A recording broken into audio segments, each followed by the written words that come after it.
Have you been looking for a new vehicle, but you just can't quite afford it? Well, you're not alone, and unfortunately, many people are in the same predicament looking for a vehicle, but they can't afford because of the high prices. MSRPs on the rise. We see manufacturers continually rise the prices over and over. Of course, couple that with high interest rates and, of course, rising insurance costs, because when you have a new vehicle, you have to pay the full beans for insurance. And unfortunately, it just means it's cost prohibitive for so many people. But you know what? There are, unfortunately, a lot of these new vehicles just don't have the staying power. They don't have the quality. There's too much technology. A lot of the older V8s are now swapped out for newer twin turbo V6s. Now the older V6s are swapped out now for smaller turbo 4s. So clearly new engines are very highly stressed, highly technical, and generally aren't built to last as long as last generations of the same models. And so what does that leave you? That leaves me telling you I've done some research. I've dug deep. I've checked the classifieds. I've talked to people, numerous people, and as well mechanics. And I've summarized a list of vehicles and pulled out the average of those vehicles, how long it takes or how many miles you can get on some of these used vehicles. That's right. I'm going to share some of the best used vehicles that you can get for fractions of the dollars of these new versions, but they'll likely outlast the new versions because the new ones, even for example, like Toyota, they've gotten rid of the infamous reliable V8s. They're putting in turbo V6s now, which have engine problems. And some of the V6s from yesteryear have naturally aspirated and now are being pumped out and moved aside, kicked aside for turbo 4. So let's break this down. I'm going to give you some slightly used vehicles that you're likely going to get a much better deal on, and it's probably going to outlast the new versions. So let's take this from the top. Why don't we start with my list right here, Toyota Highlander Hybrid. The Highlander Hybrid, we know Highlanders, Toyotas, they're known for ultra reliability, third row seating. You know, according to average statistics, it's only going to cost you about $490 for annual servicing. The hybrid means as well that it takes a lot of strain off the internal combustion engine, and a lot of the driving and mobility in the forward direction means it's done under electric drive and motive. So you're not necessarily always putting the miles on the internal combustion engine.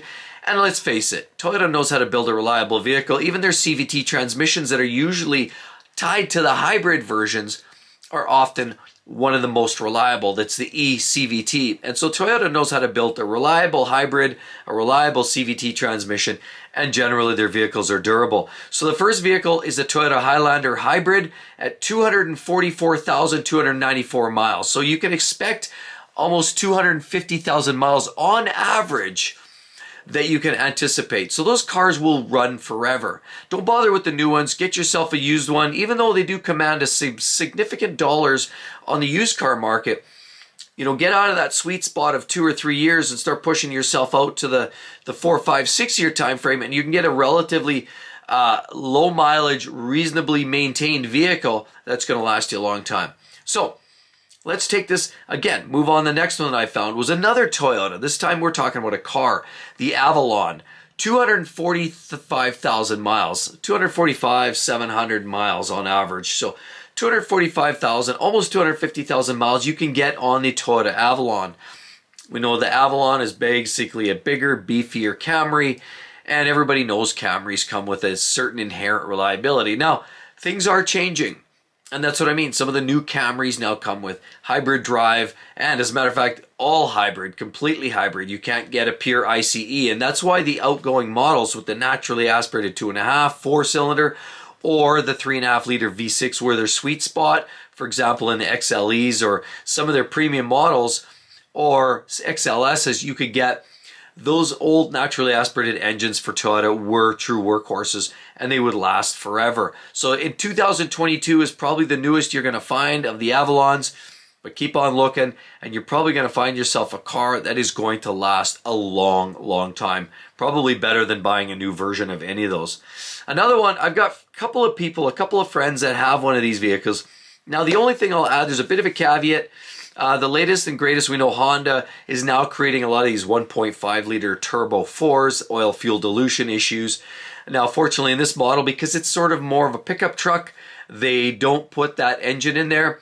But unfortunately, the older Ridgelines by Honda have been known to have a little bit of corrosion underneath, as well as I've heard of some cases where they develop a little bit of an engine knock. Now that's a rarity, and some of the 3.5 liter V6 engines that Toyota was producing there was a string of them that actually had some engine issues. Now, make sure you do your research. NHTSA will tell you the whole story, but other than that, stay out of that batch, and you're going to get yourself an absolutely amazing vehicle that'll run forever. The Honda Ridgeline is good for 248,000 miles and change. Absolutely ruthless reliability. I know numerous people that own them, and they just keep going and going and going. So another one that you would anticipate. Now, I'm not going to pretend some of the latest and greatest. We know Chevy and GM trucks have had some problems with engine issues here recently with the lifter issues, and of course rocker problems, and basically GM had to be called on warranty to replace either a bank, both banks, or potentially a whole top end of the engine because of some issues with the heads. But if you go far enough back and you find a vehicle that's outside of that span, that doesn't have some of those batch problems, and some of the transmissions, the 8-speed had a few issues here and there. Remember, you're dealing with a vehicle with a lot of these GM products, specifically the Chevy Tahoe, is good for at least 250,000 miles plus. Remember, it's a body on steel frame, V8 engine, turns very slowly, automatic transmissions, beefed up from a lot of these unibody vehicles. These are a full-size truck chassis. It's going to last. It's built to last. And so the Chevy Tahoe is one that I would offer up and say, Chevy isn't necessarily, the epitome of quality, but their trucks are built to last a long, long time. These V8 engines that Chevy's been putting out for a long time are bulletproof. And as a result, we're going to move to another car. A car that is probably not a big shocker, but a car that nonetheless is generally hybrid. We know Toyota and their hybrids, they just know how to do it with their CVTs, their hybrid drivetrains, and their small underutilized 4-cylinder engines. The Toyota Prius is one that's good for 250,601 miles on average, and it's likely going to last way longer than you want it to. You're going to be tired of it, bored of it. You'll probably hand it down to one generation to the next generation because they're just known to last literally forever. The Toyota Prius, again, averaging 250,000 miles, definitely a good buy. And you can get some phenomenal deals on the used car market. Don't bother with the new stuff. They're hugely expensive.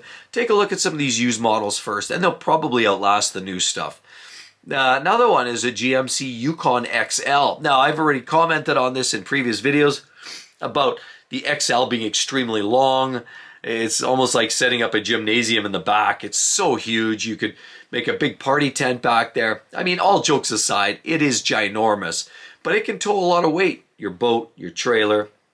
It has the full-size body on frame. Again, truck chassis, big V8, slow turning, built for a lot of miles. 252,000 miles to be exact. And, and sorry about that, Toyota Tundra. Another lifespan, we know the Tundra. The new Tundras have had some big problems, big teething issues. We know these new 3.4 liter twin turbo V6s have had a lot of troubles.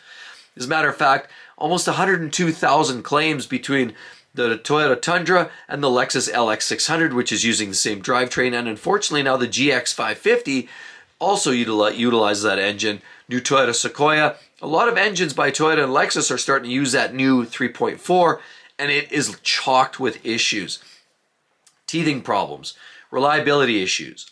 We know it's probably not built for long life, like the older versions. So if I can offer up a vehicle that's guaranteed to outlive any of these new versions of Toyota, I can't emphasize this enough, because we know the old school Toyota, their old naturally aspirated 4, 6, and 8-cylinder engines have all been notoriously reliable. And the Tundra, good for at least 256,000 miles. We know it also came with the 5.7 liter V8. Realistically, we've even heard of people getting 1 million miles out of a Toyota Tundra. When I say average, that's a very easy average. A lot of these vehicles may have been wrecked for other reasons, but these vehicles, again, body on frame, ladder frame suspension or system on chassis with a big slow turning V8. It's a workhorse. It's built to last forever. Definitely one I'd recommend. Look at the older versions. Don't look at the new Tundras. If you want reliability and longevity, go with the old V8 Tundras. Another one, Chevy Suburban, good for 265,000 miles. Very much like the Tahoe, is very similar. Longer chassis, longer vehicle. Also good for a lot of miles, 250,000 plus. Another one, Toyota Land Cruiser, 280,000 miles. The Land Cruiser, we know that they can go forever. 300,000 miles is nothing. They don't even bat an eye. 300,000 miles is easy. We've seen Land Cruisers 400, 500, 600,000 miles and beyond. They are put to work and they'll tolerate it. They're also very good at off-roading. And again, body on ladder frame, it's built to take the beats. You can take it off-roading, rough terrain, it'll tolerate it. It has all the luxury amenities and it just keeps on trucking. Another one, guaranteed, you might be bored of it way before time's due. And it's going to be a little heavy on fuel, by the way. The 4.7, 4.6 liter V8 engines. But with 300 ponies, they're good to go. And one more I just want to throw in the mix. Very similar, and it should be of no surprise.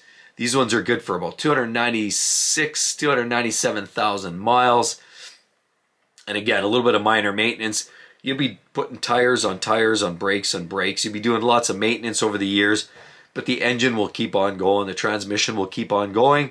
And it's basically the same vehicle as you're finding with the Tundra, but it's the SUV, the Toyota Sequoia, built for a ton of miles with that 5.7. The new engines, new setups are going to be guaranteed not lasting as long as the older stuff. So look at the older Toyotas with the 5.7s, the 4.6, 4.7 V8s, 3.5 liter V6s, Chevy pickup trucks with all the V8s. Don't bother with Fords. If you've got the question, don't bother. Some of the EcoBoost won't last. The 5.3 3 valves won't last. Rams, most of them won't last. They're starting to rattle and clink way before their time. Clearly, we know what we have. If you want a vehicle and you don't mind driving something slightly used, these are the vehicles I would have to recommend. After doing a ton of research, these are the ones that are likely going to outlast a lot of their modern day counterparts. Definitely, with that said, I'd love to hear your thoughts. Do you have any that you believe will last over 500, 600,000 miles? I'd love to hear your answer there if you've actually known anybody personally. And check that video out. You're going to love it. It's going to talk about the cost of living crisis. Yes, it's getting real. Hope to see each and every one in the next one. See you real soon. Bye-bye.